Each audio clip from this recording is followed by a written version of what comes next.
I think that Meghan and Harry are constantly bolstering their currency of celebrity by criticising and attacking the royal family so that they keep themselves in the headlines.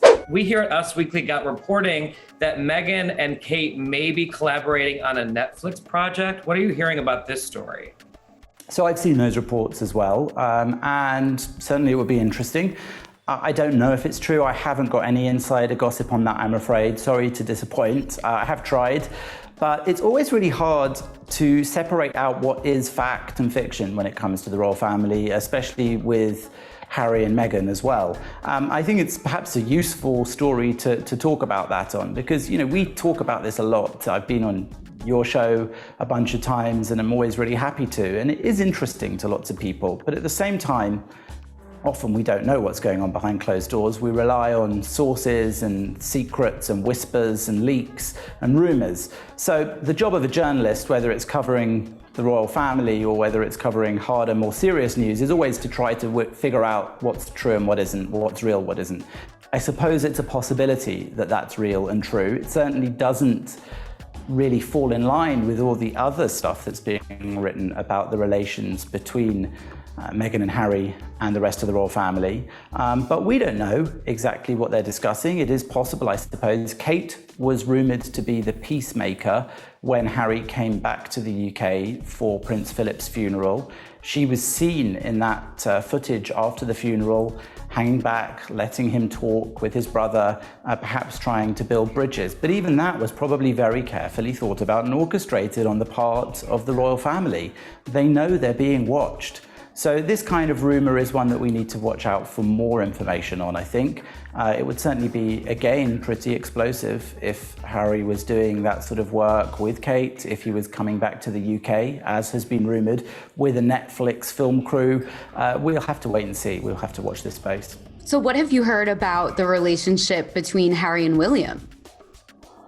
So we can look at the relationship between Harry and William in terms of what they've said. There was that big interview that Meghan and Harry did in which he described the relationship between him and his brother as one of space. And he said that he hoped in time it would be mended or healed, I think something along those lines. And certainly people in Great Britain and around the world have watched these two boys grow up, having lost their mother at quite a young age. And they apparently had a strong bond and a closeness, perhaps strengthened by that experience and all the others of growing up in that very strange set of circumstances that is being the children of the king. Of course, their parents also had that messy divorce played out in the public eye, and that must have been very difficult for them as well. But when I said all of this before, I had a ton of online abuse from people saying, well, my father died, my mother died when I was young, you didn't see me dressing up in a Nazi uniform, or you didn't see me getting into the sort of bubble cheat that Prince Harry did. And that's true. Some people deal with things rumoured to have a very close relationship. It was really seen that they did, certainly in public. So they were working together in their charitable pursuits, and they were promoting the cause of good mental health and trying to get people to speak out when they had mental health problems.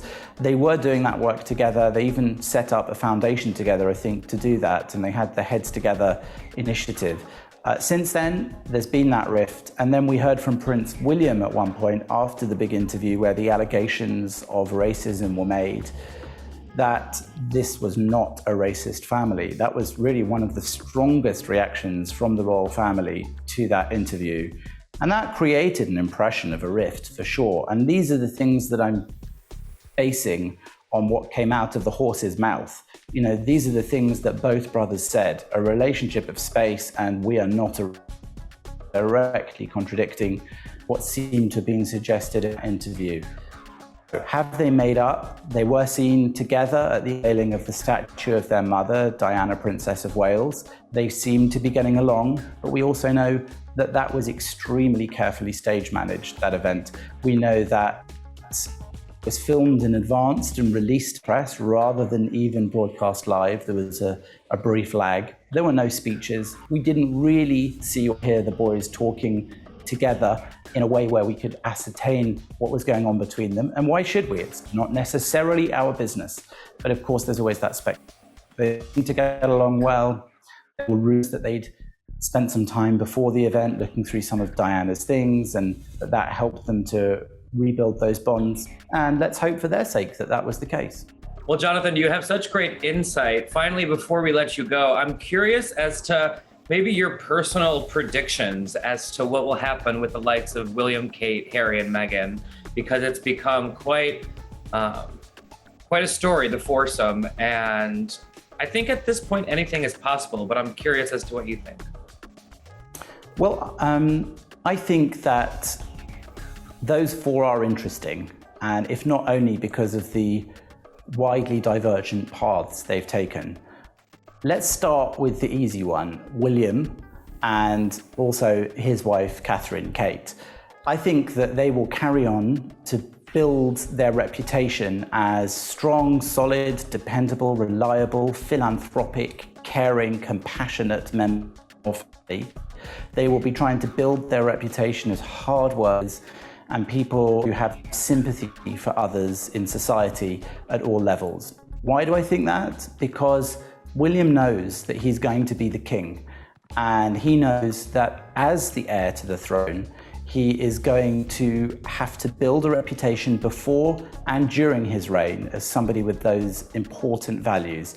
It is peculiar to have a monarchy at the top of a nation in this day and age. It's the 21st century, but it works in Great Britain, and many people support it, not necessarily because they support the idea of an aristocracy and an unelected head of state, but just because it's there, it has historic impact, and it works very well, and is possibly in many people's eyes better than all the alternatives. But all of that relies on the person at the top of that, the crown, having this dependability, this reputation and image of solid reliability. And I think that that's what William will continue trying to build. I think he's doing a very good job of it so far, and that him and Kate are generally very liked as a result. If that makes them sometimes feel a little bit bland in terms of discussions like ours and what is effectively often gossip discussion, so be it, that's what they want. They're not thinking just about their reputation today or even during his eventual reign as king. They're thinking about the reputation of the royal family and the monarchy for possibly hundreds of years going forward.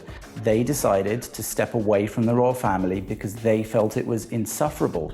Part of their role within that sort of pyramid with the Queen at the top, or her son or his son eventually, their role was absolutely as a distraction sometimes from some of the grief that those more senior members of the family could have got from the press and the public.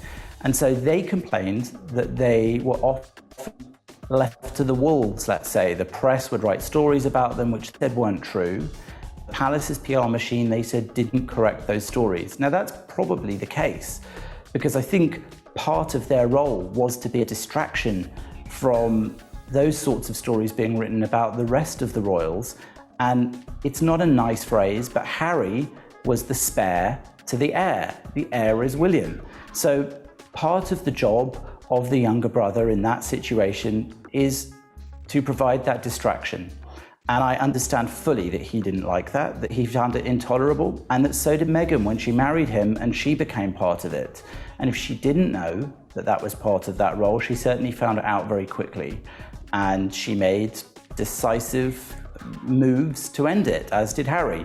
So I think they'll carry on building their reputation as celebrities, trying to nurture their relationships at the top levels of, let's say, American aristocracy. We're talking people like the Obamas and other celebrities. There's of course been that rumor that the Obamas and them have had this rift recently, but she'll definitely be trying to build those sorts of relationships. And Harry seems to be going along with that too for now, and also carrying out what he sees as important work on issues he cares about. He's still doing his work with the Invictus Games. He's making these Netflix series with Meghan that they say will pursue social good, compassion around the world. Many don't really feel that that's what they're after, but that is the image they're portraying, and that's what they'll presumably keep trying to pursue, along with bolstering their own image and their own individual brand. So I think that's the direction those four will go in. Whether they can do so harmoniously and not fall out too often remains to be seen. But so far, I think that Meghan and Harry are constantly bolstering their currency of celebrity by criticising and attacking the royal family so that they keep themselves in the headlines. Because they know that if they didn't do that, I think maybe there'd be much less interest in what they're doing, however good it is, however well-intentioned it is. So maybe over time they'll find a way to stay in the headlines and do the good work they want to do or say they want to do without the need for that sort of thing. Definitely. Well, thank you so much, Jonathan. You have, as I said, you have such great insight and so much knowledge. That's why we had to have you back on the show. We'll have you back again when there's more news, as always, because Molly and I are here every week chatting about all the updates. So you're welcome back anytime. Thank you. Good to be with you. Thank you so much.